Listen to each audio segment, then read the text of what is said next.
성도 여러분 안녕하십니까? 네, 오늘 설교 파워포인트까지 안 뜬 것 같습니다. 네, 오늘 생명나무와 선악을 알게 하는 나무라는 제목으로 오늘 말씀을 증거할까 합니다. 사진이 참 좋죠? 시큰둥. 사진이 좋습니까? 네. 하여튼 시큰둥한 거는 별로 좋지 않습니다. 여기에 보니까요, 이렇게 우리가 오늘 설교 본문에는 우리 창세기 3장 1절부터 7절까지 있는 말씀인데요. 우리 이 말씀을 좀 잠깐 우리 교독하겠습니다.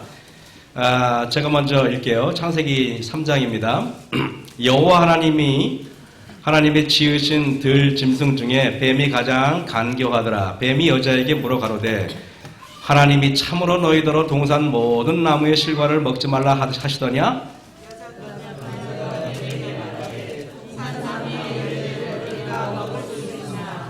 동산 중앙에 있는 나무의 실과는 하나님의 말씀에 너희는 먹지도 말고 만지지도 말라 너희가 죽을까 하노라 하셨느니라. 너희가 그것을 먹는 날에는 너희 눈이 밝아 하나님과 같이 되어 선악을 알 줄을 하나님이 아심이니라. 여자가 그 나무를 본즉 먹음직도 하고 보암직도 하고 지혜롭게 하는 가로설기도 하는 나무이니라. 여자가 그 여정을 당하고 자기와 함께 있는 남편에게 보내매 그도 먹은지라. 이에 그들의 눈이 밝아 자기들의 몸이 벗은 줄을 알고 무화과나무 잎을 엮어 치마를 하였더라. 아멘. 네, 우리를 말씀입니다. 제가 교독하는 이유는 교독을 하면은 성도들의 마음이 딱 하나가 돼요. 아까 처음에 시작할 때 뭐 그냥 서로 틀리는데 쫙 이렇게 모아지는 게 있어요. 그래서 항상 하나님의 말씀을 가지고 시작을 해야 될 필요가 있는 것입니다. 여러분 이렇게 선악을 알게 하는 나무 그랬는데요. 실제로 우리는 줄여서 통상적으로 쉽게 선악과라고 말하지만은 성경에 어디에든지 선악과라는 말은 없습니다. 선악을 알게 하는 나무라고 이렇게 우리가 통상적으로 이야기를 합니다. 여러분, 선악을 알게 하는 나무는 이거를 먹으면 선과 악을 알게 하는 나무가 알게 한다고 이야기합니다. 그러면은 여러분, 우리가 그 선악을 알게 하는 나무의 열매를 먹기 전에는 악에 대한 지식이 있었을까요? 없었을까요? 없었습니다. 그 여러분은 악에 대한 지식이 많은 게 좋아요? 없는 게 좋아요? 없는 게 좋습니까? 마약도 한번 해봐야 되고 뭐 다 그죠? 그런 거 모르는 게 더 좋죠? 그렇습니다. 모르는 게 더 좋아요. 여러분 제가 놀라운데 하와이 가니까 거의 마약하는 사람이 그렇게 많대요. 되게 충격적이었습니다. 마약할 이유이 뭐 있겠나? 그저 해변에서 뛰어놀면 되는데 더 재밌는데. 근데 여러분 보세요. 생명나무를 이렇게 보면은요, 생명나무에서 생명을 따먹었을 때는 생명에 관한 것만 알았어요. 생명과를 따먹을 때는 생명에 관한 것만 알았는데, 생명의 나무에서 매일매일 생명과를 따먹었기 때문에 생명에 대한 지식이 가득하였을 것이라고 생각이 됩니다. 근데 여러분, 이게 이 선악을 알게 하는 나무를 먹고 나서는 사람이 악에 대한 지식이 생긴 것입니다. 악에 대한 지식이 생겼어요. 우리가 여기 보시면은요, 우리가 이에 그들의 눈이 밝아 자기들의 몸이 벗은 줄을 알고 무화과나무 잎을 엮어 치마를 하였더라. 그런데 벗은 줄을 선악을 알게 하는 나무의 실과를 먹기 전에는 벗은 줄을 알았어요? 몰랐어요? 몰랐어요. 근데 먹고 나니까 벗은 줄을 알았다는 것입니다. 의의 옷이 벗겨진 것입니다. 제가 여기에 재림마을에 이런 글을 누가 올렸는데 우리 유씨 개혁을 한다고 실패하고 여러 가지 총회에서 일어난 일들 때문에 우리 성도들이 목회자를 바라보는 눈이 매우 그렇죠. 그런 걸 제가 알고 있습니다. 어떤 분이 이렇게 올렸어요. 목사님들은 왜 그걸 모를까요? 라는 제목인데요. 하나님의 종들에게 이런 말씀을 드려야 한다는 게 참으로 송구하지만은 혀를 깨무는 심정으로 목사님들께 드립니다. 차라리 혀를 깨물지.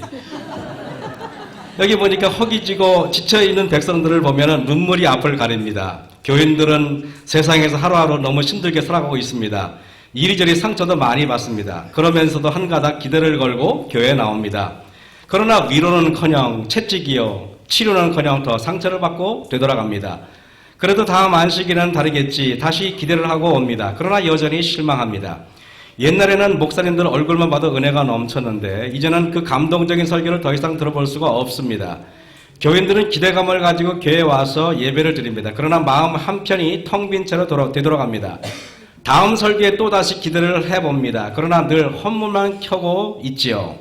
교인들의 입에서 설교가 은혜가 없다고 합니다. 그러면 목사님들은 교인들 탓하죠. 마음의 준비가 안 돼서 그런다. 은혜는 받는 사람의 태도에 달려있다. 참 정말 그럴까요?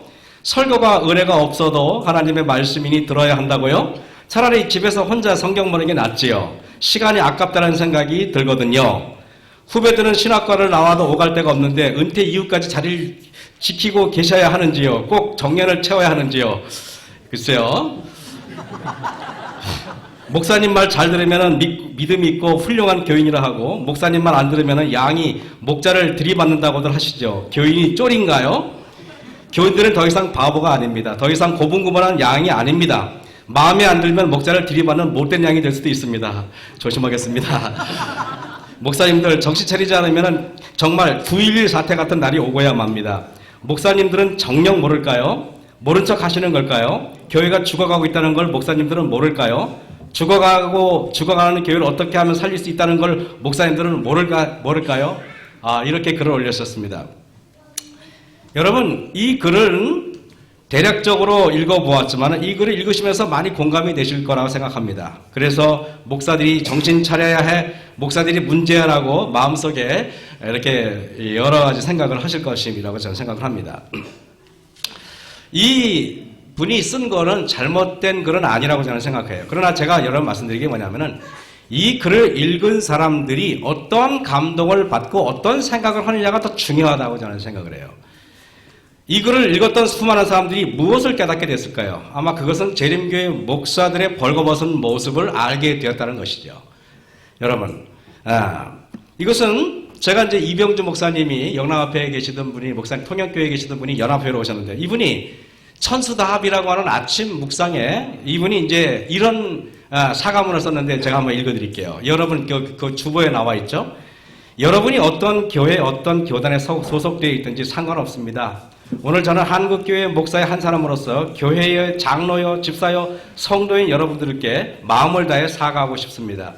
하루하루 분주하고 바쁜 무한 경쟁 속에서 가족을 부양하기 위해 시간을 쪼개서 일하지만 그러면서도 매주일 교회에 나와서 온갖 수고와 헌신을 다하는데 목사라는 직분만 취하고 여러분들이 어떻게 힘들게 살아가는데 어떤 고민, 어떤 희생을 치르고 성전에 올라오는지 미처 헤아리지 못해서 미안합니다.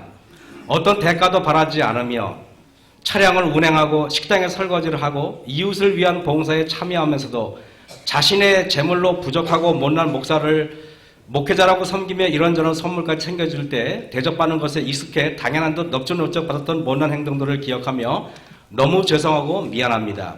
작은 교회, 어렵고 힘든 교회를 여러분이 눈물로 지켜왔음에도 좀 더 큰 교회, 좀 더 인정받는 교회를 기웃거리지는 않았는지 자신을 돌아보며 회개하고 반성합니다. 미안하고 죄송합니다. 잘 준비되지 못한 설교가 삶의 시련 가운데서 더 용기를 얻기 위해 기대하고 성전으로 올라오는 성도들에게 얼마나 힘들고 견디기 어려운 시간인지 미처 깨닫지 못하고 내 삶의 깊은 묵상과 피나는 노력으로 영혼의 밥상을 차리지 못하고 건성으로 준비하고 생각 없이 내놓았던 것을 반성하고 미안합니다. 목사가 목사답지 못해서 미안하고 여러분이 목사의 향기를 기대하고 다가왔을 때 인간적인 말들로 여러분들을 실망시켜서 미안합니다. 가장 신앙적이어야 할 사람들인 목사들이 가장 세상적이고 정치적인 일에 너무 관심을 가져서 미안합니다. 신성하고 깨끗해야 할 설교단을 정치적 발언이나 하고 혈연, 지연, 학연적인 발언이나 해대며 교인들을 평가하기 위해서 미안합니다. 가제는 개편이라고 이런저런 온갖 사고를 친 목사들이 버젓이 강단을 움켜쥐고 권력을 휘둘러도 침묵으로 일관하며 여러분의 마음에 상처를 주고 낙심시켜서 미안합니다. 지식이 부족하면 연구라도 많이 해서 독서라도 해서 넉넉히 성경을 물어올 때 이해할 만한 대답을 해주고 속 시원하게 해결을 해주지 않고 무조건 믿기만 하라고 억지를 써서 죄송합니다. 그럼에도 불구하고 부끄러운 줄 모르고 철밥통처럼 자리를 붙들고 종신 목사 심지어 자식에까지 물려주고 세습까지 시도하려고 시도해서 미안하고 죄송합니다.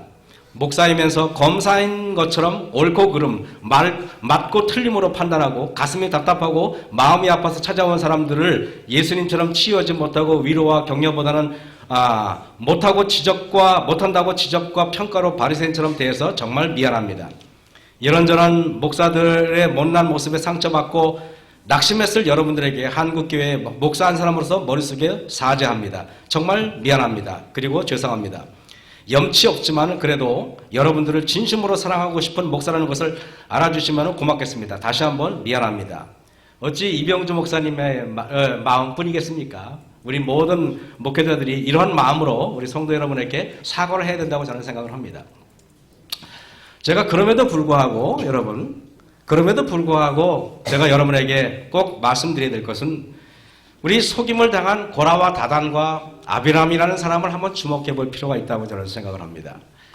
고라와 다단과 아비람이 모세를 대적하여 일어났을 때 그들은 지금 위험한 일을 하고 있다고 생각은 전혀 하지 않았을 것입니다.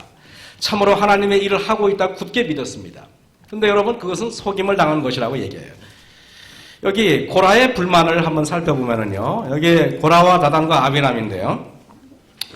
고라와 다단의 불만은 고라의 불만은 자신도 똑같은 레위 자손인데 고라는 여러분 모세와 사촌지간입니다.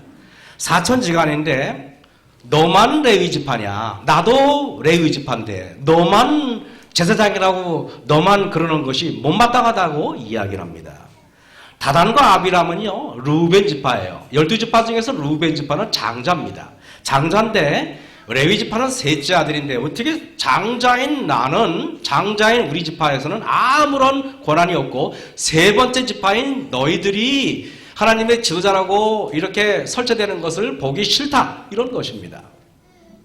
여러분 그러니까 쉽게 말하면은 이걸 보면은 고라는 영적인 통치권에 대한 불만을 가졌고요. 다단과 아비람은 행정적인 통치권에 대한 불만을 가졌습니다. 이것은 여러분 먼저 물이 없다고 불만하는 것과 먹을 것이 없다고 불만하는 것과는 전혀 다르게 체계적이고 조직적인 불만이라는 것을 깨닫게 되는 것입니다. 여러분 이것은 누가 들어도 신빙성이 있고 누가 들어도 납득할 만한 것이에요. 충분히 들어도 확연히 이해가 될 만한 것입니다. 근데 여러분 고라와 다단을 설명할 때 여기 2장 10절에 남편에는 루벤 지파, 여기 다단과 아비람은 루벤 지파라고 제가 말씀드렸죠.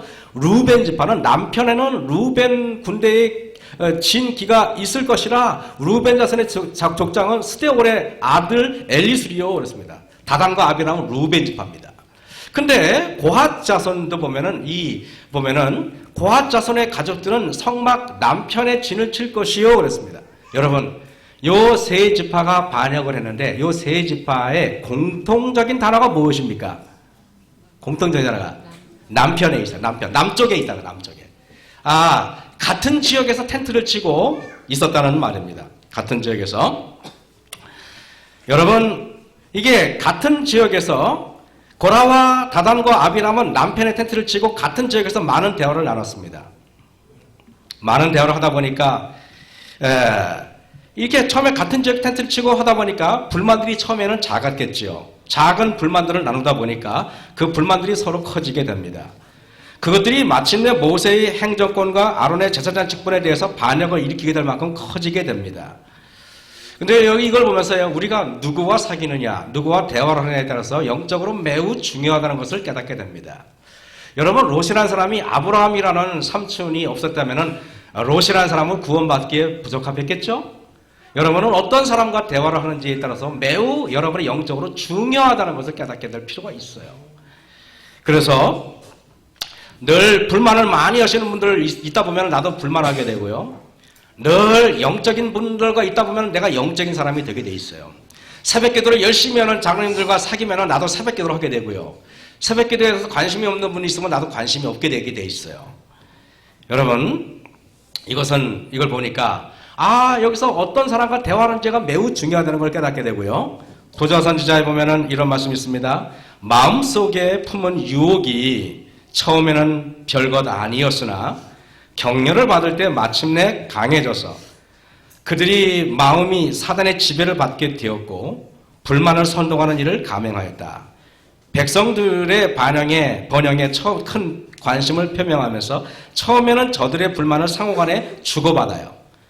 다음에는 이스라엘 백성들의 주도적인 인물들의 속삭입니다. 그들이 넌지시 한 말은 너무나 잘 받아들였기 때문에 그들은 한 걸음씩 더 담대하게 나가게 되고 마침내 자신들이 하나님을 위한 열심히 그 일을 하고 있다고 참으로 믿게 된다는 것입니다. 하나님이 마침내 노란 것이 자신들이 하나님을 위한 열심히 그 일을 하고 있다고 자기가 믿게 된다는 것입니다. 게시판에 그런 글을 올리는 것, 혀를 깨무는 심정으로 목사들의 옷을 벌거벗기는 것, 교회를 위하는 생각이라고 생각하지 교회를 저해한다고 생각하는 사람은 아무도 없을 거라 생각합니다. 그러나 여러분, 우리가 하늘 가나안에 가실 성도라면은 여러분들은 그런 속임에 빠지지 않았기를 간절히 바랍니다. 우리는 영적으로는 영리한 사람이 되어야 돼요. 이것이 무엇이 악인지 무엇이 선악과를 따먹는지를 우리는 알아야 되는 것입니다. 여러분, 제가 고라와 다단 여기 재림마을 게시판에 혀를 깨무는 심정으로 교회를 염려하는 마음이라고 그분이 말씀하셨어요. 혀를 깨무는 심정으로 말했고 고라와 다단도 혀를 깨무는 심정으로 교회를 염려하는 마음으로 그렇게 한 것이지 그분들이 교회를 무너뜨리려고 하는 것 절대 아닙니다. 그러나 여러분, 항상 제가 그런 얘기했죠. 징기스칸이 하루는 이렇게 목이 말라서 이렇게 약간 좀 언덕에서 물이 내려오는데 그 물을 받아 먹으려고 이렇게 종지를 이렇게 갖다 대는데 독수리가 날라와서는 그 종지를 툭 치고 가는 것입니다. 징기스칸이 화가 났어요. 너 다시 한 번만 그러면 너 죽여버릴 거야.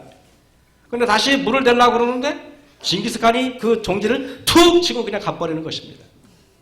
세 번째 또 대는데 또 그 매 있잖아요. 여러분 그 매 알죠? 그 옛날에 전쟁할 때 그 기별을 이 전령을 보내는 그 수단으로 이 매들이 사용되는데 훈련받은 매들이에요. 그 보통 새들이 아니라 어깨에 있다가 이렇게 하는데 그 새가 또 먹으려더니 툭 치고 가버리는 것입니다.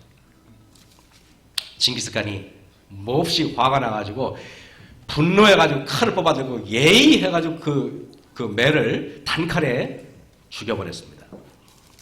그래가지고 좀 죽인 다음에 이상해서 그 좀 언덕에 올라가 봤더니 너무 놀랍게 맹독성을 가진 뱀이 창자가 터져가지고 죽어 있는데 만약에 징기스칸이 그 물을 먹었더라면 즉사했을 것입니다. 그래서 징기스칸이 너무도 미안해가지고 그 매를 금으로 하나의 금으로 만들어가지고 그래가지고 거기다가 뭐라고 동서 썼냐면은 분노하고 화날 때 절대 결정하지 말자. 여러분, 우리가 마음에 분노가 일어날 때 생각하고 분노가 일어날 때 말하는 것들은 항상 보면은 사단의 노래객감이 되기 쉽다는 것입니다.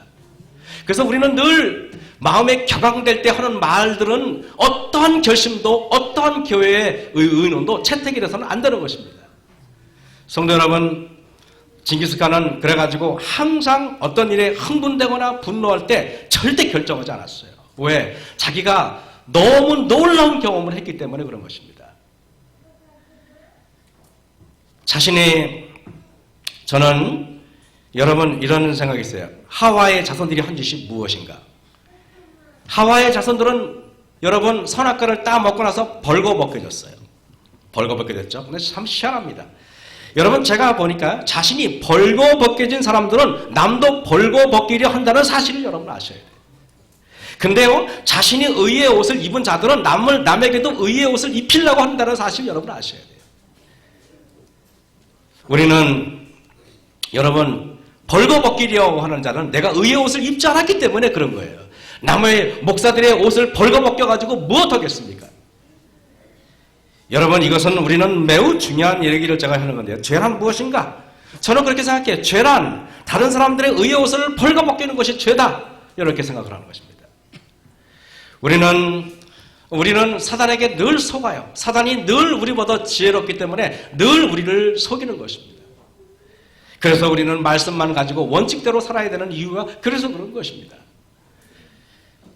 여러분, 정신병자 감별법을 제가 좀 설명을 드릴까 합니다. 이 정신병자 감별법을 하면은요, 정신병자가 10명이 딱 있잖아요. 10명이 있으면은 그 10명이면은 10명이 몽땅 방 안에 수돗물을 이렇게 틀어놔요, 방 안에. 수돗물 틀어놓으면 물이 막 흡니다. 그러면은 여러분 같으면 어떻게 그 물을 닦을 것입니까? 수도를 잠글 것입니까? 예? 닦아요? 잠그면은 정신병자. 물을 닦으면은 정신병자고 잠그면은 정상적인 것입니다. 근데 희한하게 정신병자들은 물이 흥건하면 물을 닦으려고 그래. 물을. 희한하게. 여러분, 이 말은 매우 중요한데요. 회개란 근본 문제를 들고 하나님 앞에 나아가야 됩니다.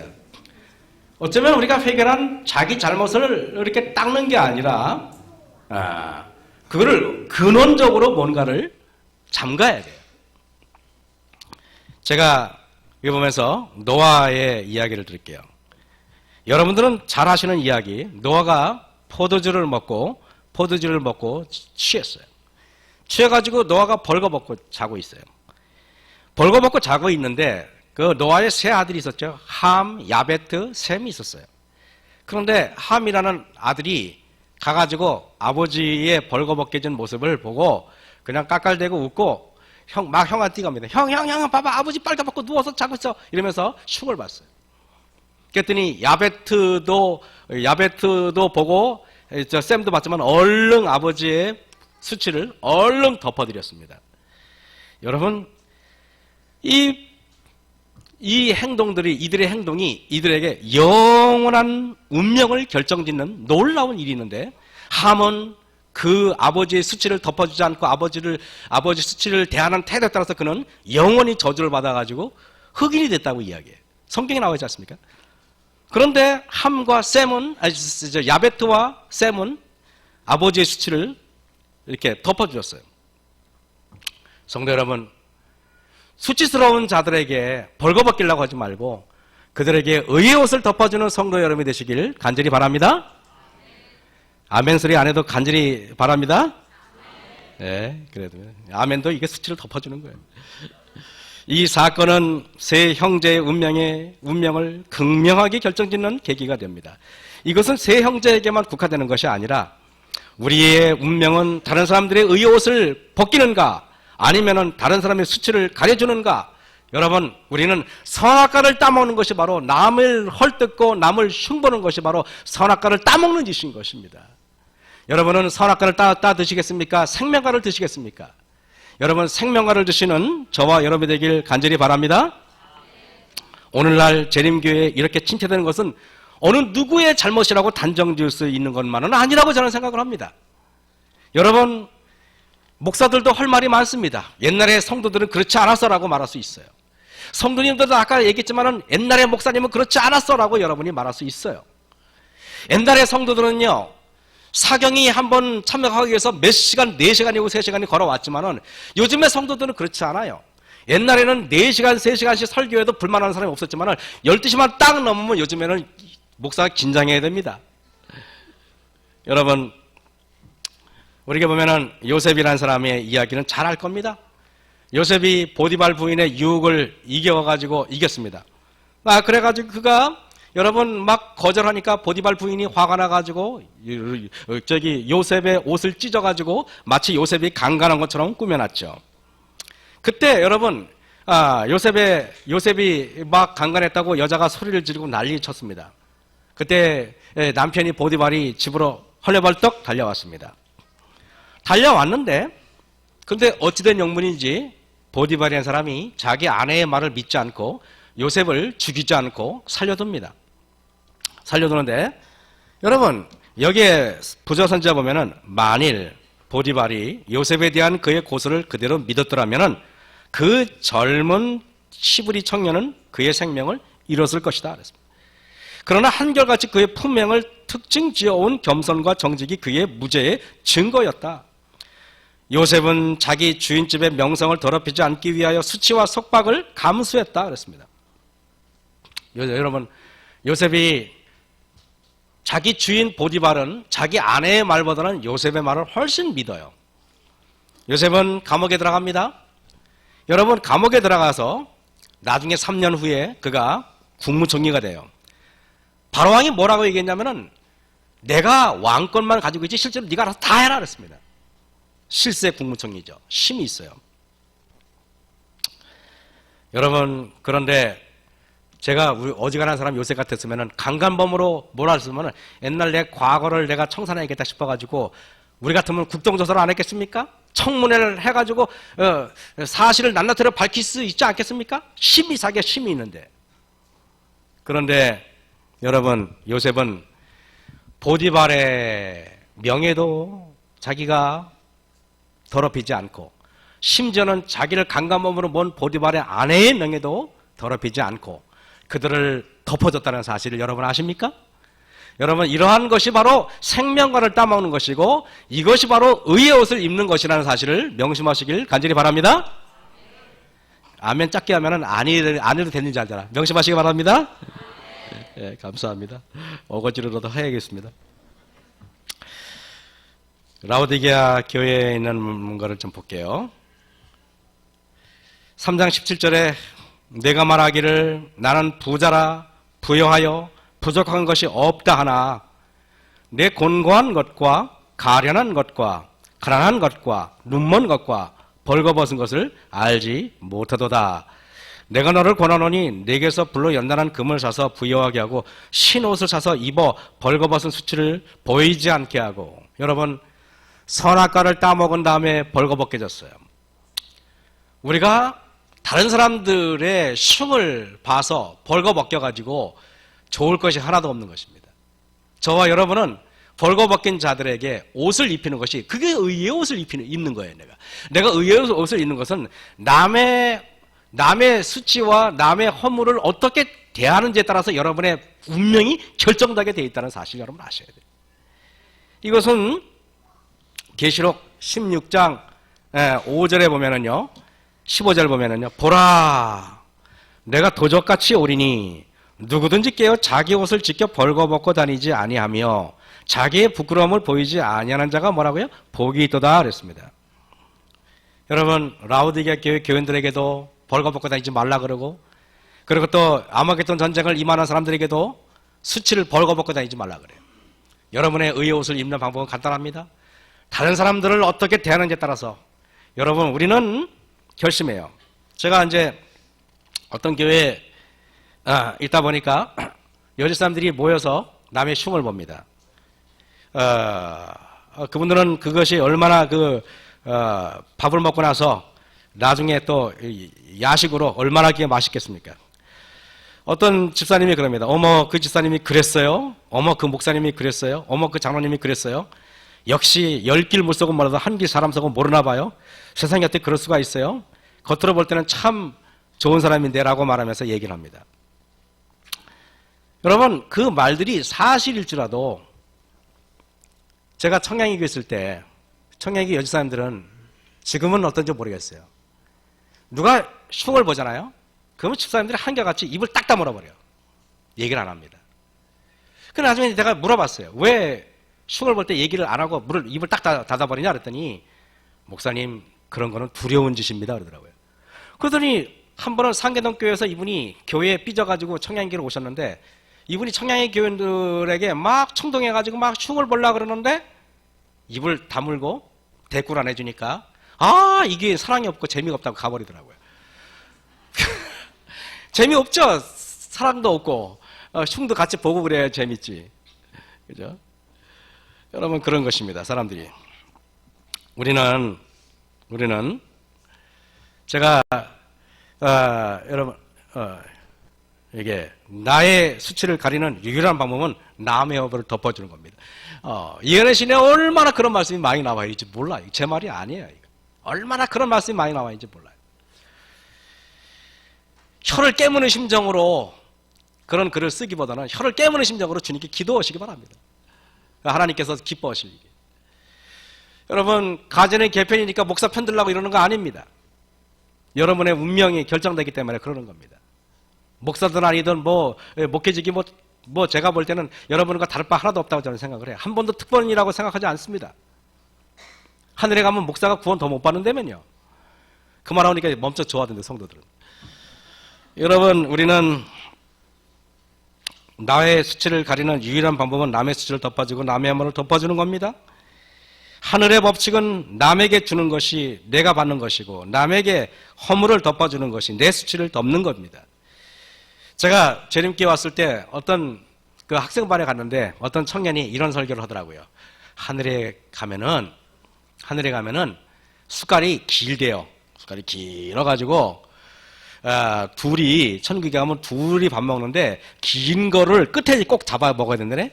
이게 기니까 이렇게 해도 안 돼. 이만큼 되니까. 그래가지고 밥이 못 먹는다는 것입니다. 그랬더니 천국에 갔더니 보니까 사람들이 살이 포동포동 쪘대요. 보니까 밥을 서로 먹여주더라는 거예요. 이렇게 떠가지고 먹여주고 상대방에게 먹여주니까 잘 먹더라 이거야.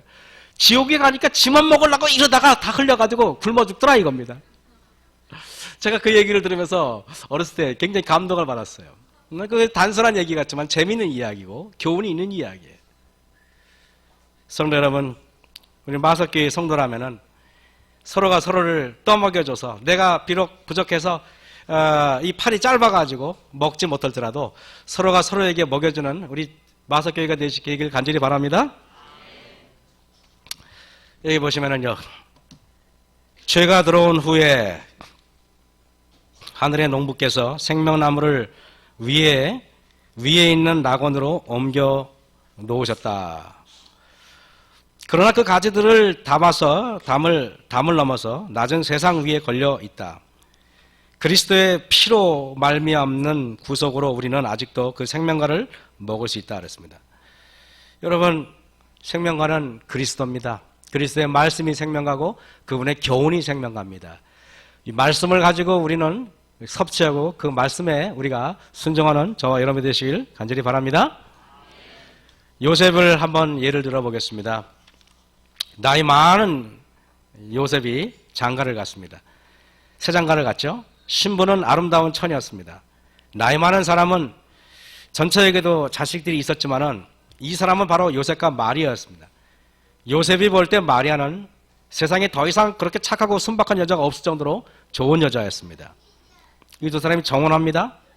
근데 어느 날 보니까 이 처녀를 아직 가까이도 안 했는데 처녀가 배가 불러오는 것입니다. 낭패죠?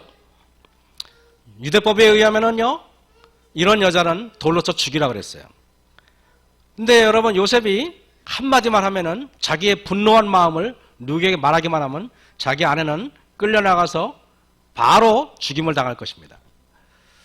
근데 여기에 성경에 보면은 그 남편 요셉은 의로운 사람이라 저를 드러내지 아니하고란 말은 마리아의 허물을 드러내지 아니하고 가만히 그냥 관계만 끊으려고 그랬어요. 가만히 끊을 거예요. 덮어주려고 그러는 것입니다.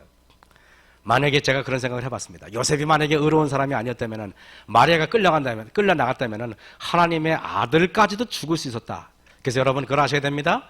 남의 흉을 보고 남의 수치를 드러내는 일은 심지어 그 사람의 생명까지도 잃어버리게 하는 짓이라는 사실을 여러분 깨달으셔야 돼요. 이것은 매우 중요한 일입니다. 여러분, 우리는 사단은 타락 이후로 참소하는 것이 그의 일이었어요. 하나님이 보내신 빛을 거절하는 사람들은 오늘날도 그와 같은 길을 따릅니다. 그들은 치명상을 입히리라고 생각되는 것들을 다른 사람에게 공개합니다. 이것은 바리새인의 정신이다. 그들은 제자들을 헐뜯을 수 있는 것을 발견했을 때 그들이 잘못에 빠져 있다고 생각하는 사람들이 그것을 말하지 않았다. 그들은 예수님의 제자들에게서 보이는 통탄할 만하다고 생각되는 것들을 예수님에게 말하였다. 예수님께서 그 말을 들으시고 기분 나쁘게 생각하신다고 여겨지면 그들은 제자들에게 가서 예수님을 참소했다. 마음을 이가시키는 것이 그들의 사업이었다. 여러분, 사단은 마음을 이가시키는 것이 그들의 사업입니다. 내가 말해서 상대방의 마음이 이간질하거나 상대방 마음이 동요되거나 상대방이 기분 나쁘면은 그거는 누구를 위하는 게 아니에요. 사실은 죽이는 것이지. 1994년에 제가 스위스에 있을 때입니다. 어느 날 갑자기 콧물이 나기 시작했습니다. 눈이 가렵기 시작해요. 저는 감기에 걸린 줄 알고 감기약을 먹었습니다. 낫질 않네. 눈이 아파가지고 또 안약을 발랐습니다. 낫질 않네. 그러다가 한 달 반이 지나니까 다 난 것처럼 호전됐어요. 호전돼가지고 됐구나. 감기도 고치고 안병도 고쳤습니다. 그런데 그 다음에 되니까 똑같은 그에 되니까 똑같이 또 눈이 가렵고 또 콧물이 나는 거야. 알고 봤더니 감기가 아니고 뭐예요? 비염이야. 알러지야. 비염인데 여러분 제가 그래서 그다음부터는 눈이 가렵고 콧물이 나는 사람 보면은 감기에 걸린 게 아니라 비염이라는 사실을 이제 알겠어. 왜? 내가 당해보니까 안 해. 여러분 이거는 뭐냐 하면은요, 우리는 죄도 이와 같은 것입니다. 죄된 생각을 품거나 알거나 경험한 사람들이 남의 허물을 기가 막히게 발견하는 사실이에요. 예. 남들이 어떻다. 저 사람 차가워. 지가 차가우니까 남이 차가운 걸 기가 막히게 아는 것입니다. 여러분, 죄에 대해 경험하면 이와 같이 다른 사람을 판단하는 눈이 밝아 자기도 모르게 판단이 되고 비난을 하게 된다는 사실이에요. 비난하는 사람들은요, 비난받을 짓을 많이 하는 사람이 비난하지, 비난받을 짓을 하는 사람, 안 하는 사람은 절대 비난하지 않아요. 어떤 사람은 화낼 줄도 모르는 사람이 있어요. 화내는 게 뭔지도 모르는 사람이 실제로 있어요. 결국 험담이나 남에게 수치를 주지 않기 위해서 우리가 온전히 회개하고 마음이 주님을 향하는 방법밖에 없습니다. 제가 여러분에게 이 사진을 보면 여러분 어떤 마음이 느껴지십니까? 맑죠? 제가 만약에 여기서 막 지저분하고 막 쓰레기장을 보여주면 여러분 마음이 어떨 것 같아요? 사진 보니까 여러분 행복하십니까? 좋죠, 그죠? 이거 어때요, 여러분? 깨끗하죠? 전 녹색을 좋아하는 인간이라 녹색만 보면 환장합니다. 그래서 녹색이 어때요? 좋아요, 안 좋아요? 좋습니까? 제가 여러분에게 이 사진은 왜냐하면 모든 세상을 십자가의 눈으로 봤으면 좋겠다. 여러분, 세상을 십자가의 눈으로 보고 그리스도의 눈으로 봤으면 좋겠다고 해서 사진을 제가 올렸습니다. 우리는 그리스도의 눈으로 볼 필요가 있어요. 그리고 보너스로 하와이 갔다 와서 또 자랑하는 것 같아서 미안한데 하와이를 좀 보여드리겠습니다. 좋습니까? 참 좋죠? 하와이가 참 좋습니다. 어때요, 여러분? 노을이 기가 막혀요? 참. 언제 한번 교인들 한번 몽땅 한번 모시고 갈까요, 한번? 그죠? 우리가 돈도 많잖아요, 그죠? 그래서 이거 한번 여러분 모시고 꼭 갔으면 좋겠다. 혼자 누리니까 너무 죄송한 거예요. 이때 제가 정말 농담 아닙니다. 우리 교인들 다 모시고 왔으면 너무 좋았겠다. 여기서 장로회 하면 얼마나 좋을까? 여기서 집사회 하면 얼마나 좋을까? 여기서 안기 하면 얼마나 좋을까? 이 생각을 진짜 제가 많이 했어요. 나 혼자 누리기에는 너무 아까운 거. 거기는 고래가 많이 나와요, 고래가. 이거 하와이 찍은 거예요. 제가 찍은 건 아니고. 이건데 하와이에서 있잖아요. 갔더니 거기 뭡니까? 하나우마 베이라는 데가 있어요. 거기 하나우마 베이에서 조금 더 갔더니 사람들이 카메라를 딱 들이대고 거기 쫙 줄 서 있는 거예요. 나 왜 저기 서 있냐 했더니 고래가 올라올 때 찍으려고 딱 대기하고 있는 거예요. 고래가 올라올 때. 그 보니까 고래가 막 쑥 올라오는데 고래의 등이 쫙 보이는데 4m, 5m짜리 큰 고래가 보이는 거예요. 제가 이걸 보면서 이거 보세요. 이게 하와이인데 정말 여기는 이렇더라고 보니까. 이렇습니다. 그냥 혼자 보기 참 죄송하죠. 여러분 같이 갔더라면 얼마나 좋았을까 생각이 됩니다. 한번 한 2주 정도 교회를 비워두고, 그죠? 우리 몽땅 다 애들부터 해가지고 우리 어르신까지 몽땅 다 모시고 한번 갔으면 좋겠어요. 자, 이렇습니다. 여러분 제가 주로 이용하는 골프장인데 이렇습니다. 자, 여러분 모시고 이런 데 한번 가서 좀 같이 좀 산책하고 우리 주님을 찬양했으면 얼마나 좋을까 생각을 한두 번 해본 게 아니에요. 이거 보시죠, 여러분. 이 바다, 이 해변이, 모래가 이게 하얀 모래인데 이게 하와이 해변이에요. 근데 이게 야자나무가 착 있고 있는데 이 물이 따뜻합니다. 여러분 가시면 아마 이게 얼마나 좋은지 참 몰라요. 행복한 안식일 되시길 바랍니다.